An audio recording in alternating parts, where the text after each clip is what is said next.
இழுபறிகள் அதிகமா இருக்கும்னு சொல்றாங்க. இப்போ வந்து ரீசென்ட்டா சர்வீஸ்ல கூட ஒரு 27 தொகுதிகள் அளவுக்கு இருவழியில இருக்கிறதுக்கு நெறைய வாய்ப்பு இருக்கு அப்படின்னு இருக்காங்க.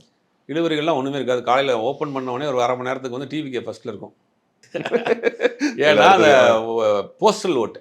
ம், ம், ம். போஸ்டல் ஓட்டு அவங்களுக்கு வந்திருக்கிறதாக ஒரு தகவல் ஓ, சொல்றாங்க. அப்படியா? போஸ்டல் ஓட் கவுண்ட் பண்றப்ப அவங்க அதிமுகவும், டிவிகேவும் லீடிங்ல அப்படியே போயிட்டு இருக்கும். ம், ம். அப்புறம் பெட்டிய தொறந்த உடனே கப கப கபன்னு ம். திமுக மேல வந்துரும். சென்னைய ஃபர்ஸ்ட் என்ன ஆரம்பிச்சாங்கன்னா, சென்னை லீடிங்ல இருக்கும். டிவிகே லீடிங்ல இருக்கும். ம், ம். அதுல டிவிகே, டிஎம்கேங்கிற ஒரு ஃப்ளக்சுவேஷன்லயே போகும். ஒரு பரபரப்பு அப்படி சினிமா பார்க்குற மாரி இருக்கும். கிளைமேக்ஸ் யாருக்கு அப்படிங்கிறது. அப்புறம் ஒரு 10 மணி ஆச்சுன்னா உங்களுக்கு செட்டில்ட் ஆயிரும்.